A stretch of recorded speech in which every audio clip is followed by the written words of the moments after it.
Shalom, perkenalkan nama saya Eni Somlai dengan NIM 2341071 pada mata kuliah pengantar akuntansi Prodi Manajemen kelas C dengan nama dosen Ibu Juliet Genoveva Jaratari, Sarjana Ekonomi Magister Manajemen pada Universitas Kristen Arta Wacana Kupang. Saya akan mempresentasikan laporan keuangan dari perusahaan Biro Usaha Wazaret. Di sini kita lihat neraca saldo dari perusahaan Biro Usaha Wazaret pada periode tanggal 31 Januari 2010. Salah satu keuangannya adalah akun kas dengan kode 101 dengan debit sebesar 1.500.000. Begitu juga dengan akun piutang sampai dengan akun beban penyusutan peralatan. Sehingga dapat dilihat pada tabel di atas saya ini, antara debit dan kredit itu seimbang atau balance di jumlah Rp9.250.000.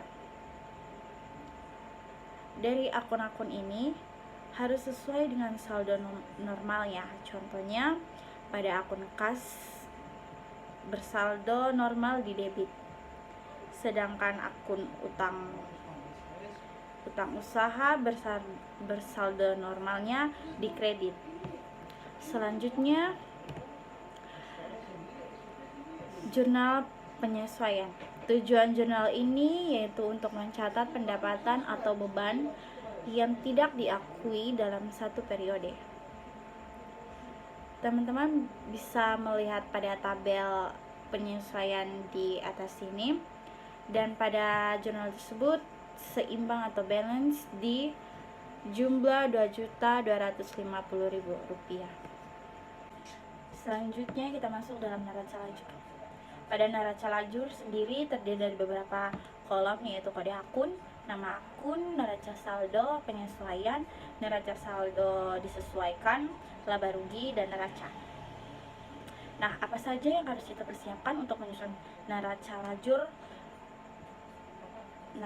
ini, yaitu neraca saldo sebelum penyesuaian dan jurnal penyesuaian.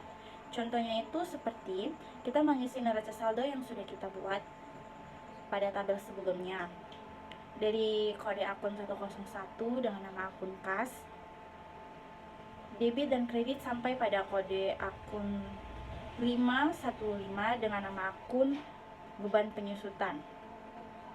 Jangan lupa juga kita menjumlahkan antara debit dan kredit agar seimbang dan balance.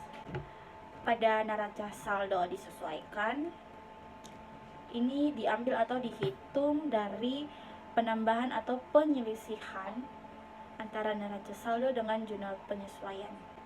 Jika neraca saldo dan penyesuaian diisi debit, maka ditambah dan hasilnya diisi di debit. Sedangkan jika neraca saldo kredit, maka juga ditambah dan hasilnya ditulis di kredit. Jika neraca saldo dan penyesuaian di debit, kredit, maka diselisihkan atau dikurangkan. Nah, pada laba rugi sendiri itu kita menuliskan kembali dari pendapatan biro usaha atau pendapatan jasa sampai dengan beban penyusutan. Setelah itu di bagian neraca kita tulis kembali dari bagian kas sampai pada bagian price harian. Pada bagian laba rugi, bagian debitnya itu dijumlahkan semuanya, dan bagian kreditnya juga dijumlahkan semuanya. Maka hasilnya tidak sama atau tidak seimbang. Jadi agar menjadi seimbang, kita harus menguranginya, yaitu kredit dengan jumlah 4.350.000 dikurang dengan 3 juta dari debit 3.500.000, maka mendapatkan laba bersih sebesar 850.000. Setelah itu kita masuk ke dalam laporan laba rugi. Pada laporan laba rugi ini kita menulis kembali laporan laba rugi yang sudah ada pada neraca lajur sebelumnya. Dan pada laporan laba rugi ini kita menghitung pendapatan jasa dikurang dengan biaya dan beban. Dari beban-beban seperti gaji, beban iklan, beban bunga, perlengkapan, dan penyusutan sebesar 3.500.000.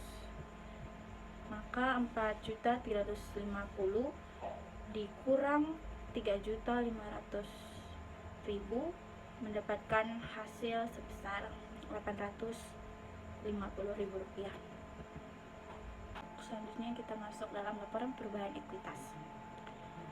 Pada laporan perubahan ekuitas pada tanggal 31 Januari 2010 ini kita menulis modal awal, yaitu modal dari tanggal 1 Januari itu diambil dari modal hari tuan sebesar 4 juta dikurangi rugi bersih yaitu 850.000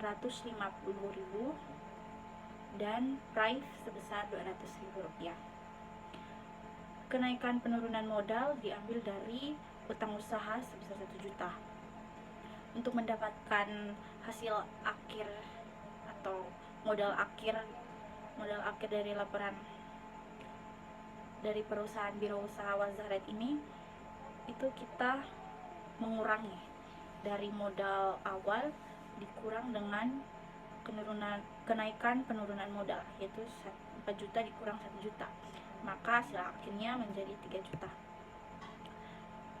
Selanjutnya kita masuk ke dalam neraca pada perusahaan Biro Usaha Wazaret pada periode 31 Januari 2010. Pada aset itu terdiri dari kas, piutang dagang, sewa dibayar muka, dan peralatan. Kas sebesar 1.500.000, piutang dagang sebesar 1.800.000, sewa dibayar di muka dengan sebesar 1.200.000, dan peralatan sejumlah 700.000. Setelah itu kita jumlahkan dari kas sampai dengan peralatan, maka dapat hasilnya 5.200.000. Sedangkan kewajiban dan ekuitas kita ambil utang usaha sebesar 1 juta dan utang gaji sebesar 200. Setelah itu kita jumlahkan sehingga jumlah utangnya menjadi 1.200.000. Sedangkan ekuitasnya itu kita ambil dari nama akun modal hari tuan dengan sebesar 4 juta rupiah. Sebesar 4 juta. Setelah itu kita jumlahkan kewajiban dan ekuitas menjadi hasilnya 5.200.000. Dari hasil tabel yang telah dibuat dapat dianalisiskan sebagai berikut. Pertama, perusahaan Biro Usaha Wazaret telah menghasilkan pendapatan sebesar 4.500.000 dari layanan jasa. Yang kedua, laba bersih yang dihasilkan oleh perusahaan Biro Usaha Wazaret yaitu sebesar 850.000 setelah memperhitungkan biaya operasional dengan pendapatan jasa. Yang ketiga, pada laporan perubahan ekuitas modal akhir yang didapatkan yaitu sebesar 3 juta. Artinya, modal yang dikeluarkan oleh perusahaan Biro Usaha Wazaret semakin mengurang dan kemungkinan tidak terjadi kerugian. Dan yang terakhir, pada tabel neraca dapat menunjukkan bahwa perusahaan Biro Usaha Wazaret memiliki keuangan yang sehat karena pada aktiva dan pasiva tersebut seimbang atau balance. Menurut saya, perusahaan Biro Usaha Wazaret harus mengoptimalkan pendapatan, yang artinya perusahaan dapat mempertimbangkan strategi untuk meningkatkan pendapatan dengan menargetkan lebih banyak klien atau mengembangkan layanan jasa yang lebih menarik dan mengelola biaya yaitu melakukan analisis lebih lanjut terhadap biaya operasional untuk memastikan efisiensi, mengidentifikasi dan mengurangi biaya yang tidak perlu, meningkatkan profitabilitas. Yang ketiga, itu mengembangkan modal. Pertimbangan untuk mengalokasikan sebagian dari laba bersih untuk investasi atau pengembangan dapat membantu perusahaan dari Biro Usaha Wazaret itu dapat berkembang dan meningkatkan keuangan dengan jangka yang panjang. Dan yang terakhir,